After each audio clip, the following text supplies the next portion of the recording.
बहुत समय पहले पहाड़ों और हरे भरे जंगलों के बीच बसा एक राज्य था, अमरगढ़। वो ऐसा राज्य था जहाँ सुबह की शुरुआत मंदिर की घंटियों से होती थी और शाम को पूरा शहर दियों की रोशनी से चमक उठता था।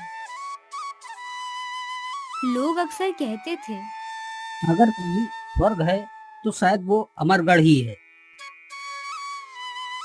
और इस खुशहाली की सबसे बड़ी वजह थे राजा वीरेंद्र, एक दयालु राजा जो अपनी प्रजा को अपने परिवार की तरह मानता था। समय बीता और एक दिन खबर आई, राजा वीरेंद्र ने दूसरी शादी कर ली है। पूरे राज्य में उत्साह था। जब रानी महल में आई तो हर कोई उसे बस देखता रह गया। उसका नाम था कालिनी। वो इतनी सुंदर थी कि जैसे किसी चित्र से बाहर आई हो। लेकिन जब भी वो मुस्कुराती, उसकी आंखों में कुछ अजीब सा रहस्य दिखता, जैसे वो मुस्कान पूरी तरह सच्ची ना हो। एक बुजुर्ग दासी ने धीरे से कहा, इतनी खामोश आंखें अक्सर कोई राज छुपाती हैं। रानी मुस्कुराई और धीरे से बोली, क्या कहा तुमने? कुछ नहीं महारानी, कुछ नहीं।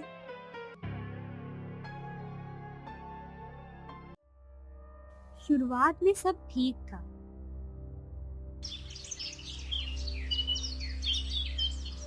लेकिन कुछ ही हफ्तों में महल का माहौल बदलने लगा। जहां पहले दरबार रोज लगता था, अब दरवाजे बंद रहने लगे। राजा जो हर किसी से मिलते थे, अब किसी को दिखाई ही नहीं देते थे।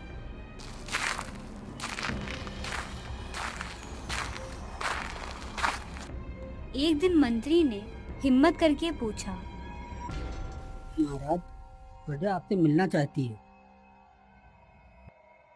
राजा ने सिर भी नहीं उठाया और बोले, अब से रानी ही सब संभालेगी।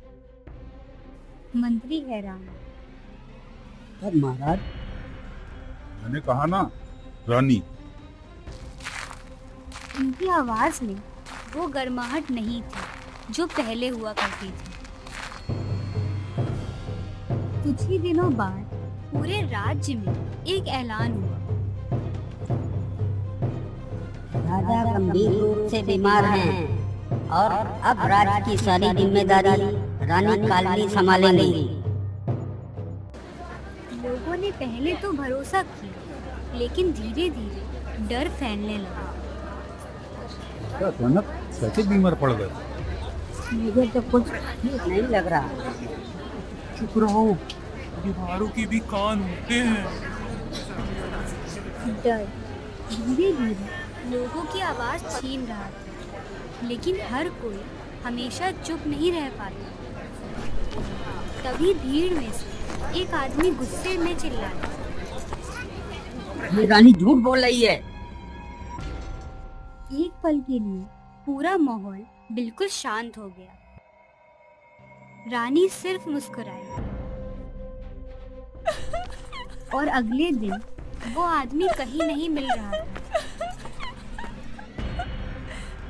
उसकी पत्नी रोते हुए लोगों से पूछ रही थी, कोई तो बताओ, वो कहाँ गए? लेकिन किसी के पास कोई जवाब नहीं था।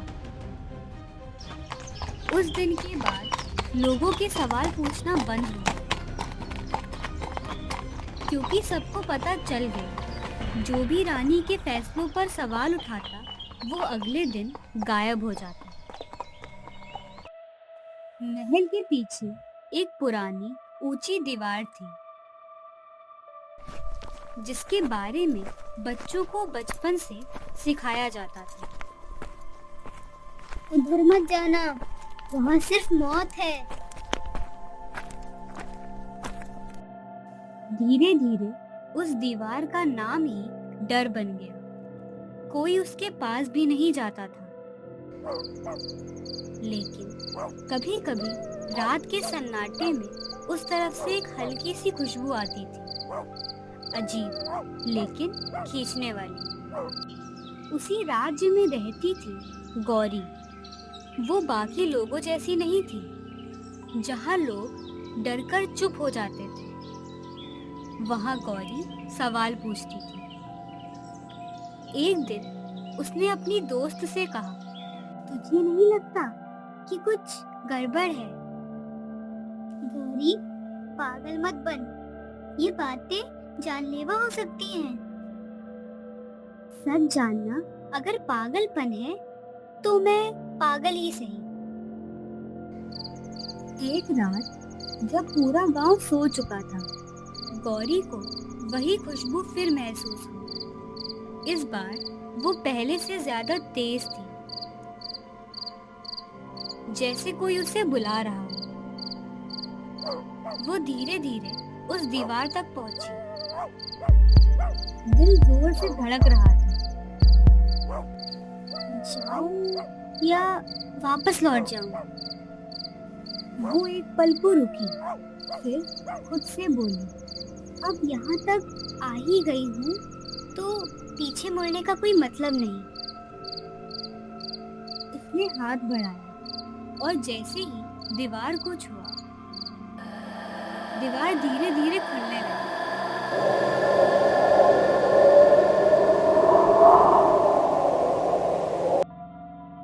अंदर जो था वो किसी सपने जैसा था। चारों तरफ रंग बिरंगे फूल, हवा में मीठी खुशबू, लेकिन कुछ तो अजीब था। फूल स्थिर नहीं थे, वो हिल रहे थे, जैसे सांस ले रहे हो। गौरी ने धीरे से कहा, ये कौन सी जगह है? तभी एक बहुत धीमी आवाज आई, हमें बचाओ, हमें बचाओ। गौरी का दिल जैसे बैठ गया। कौन है? सामने आओ। कुछ पल सन्नाटा, फिर एक फूल हल्का सा हिला।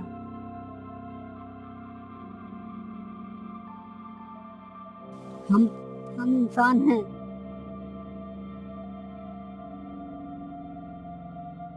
धीरे धीरे कई फूलों से आवाज आने लगी, रानी हमें यहाँ लाई है। हमने उसकी बात नहीं मानी। तो उसने हमें फूल बना दिया।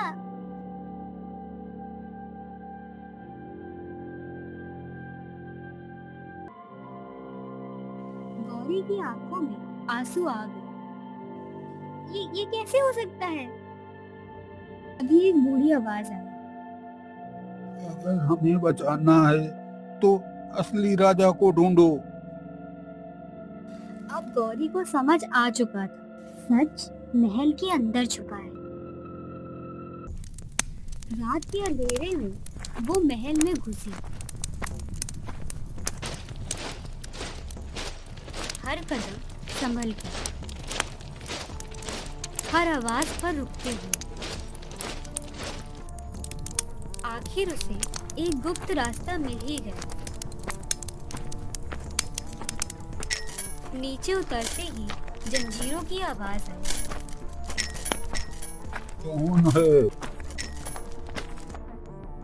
गौरी ने धीरे से कहा, मैं आपकी मदद करने आई हूँ।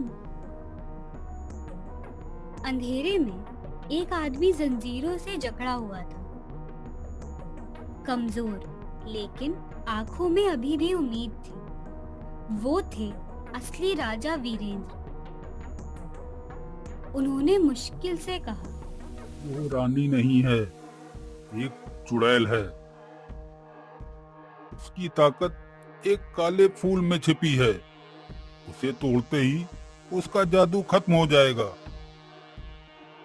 ठीक है महाराज, अब तो उस चुड़ैल का खेल खत्म। अब सब कुछ साफ था। गौरी वापस उसी बाग में गई। इस बार डर कम था और हिम्मत ज्यादा।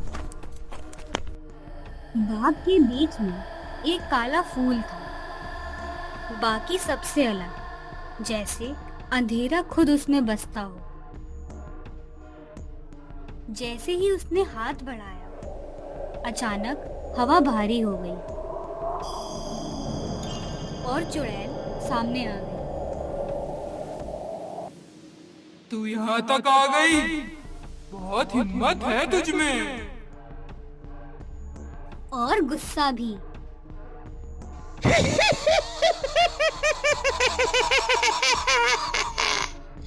अब तुझे भी इन सब की तरह फूल बनना पड़ेगा। चुड़ैल ने जादू करना शुरू किया, लेकिन इस बार गौरी रुकी नहीं। उसने तुरंत काला फूल तोड़ लिया। एक तेज रोशनी फैली नहीं। और फिर सब खत्म। धीरे धीरे फूल इंसान बनने लगे। लोग एक दूसरे को पहचानकर रोने लगे। राजा आजाद हो गए और अमरगढ़ फिर से वैसा ही बन गया जैसा वो पहले था।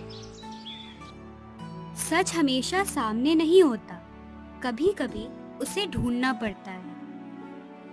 और जब कोई एक इंसान हिम्मत करता है, तो वो सिर्फ अपनी नहीं, हजारों जिंदगियां बदल देता है।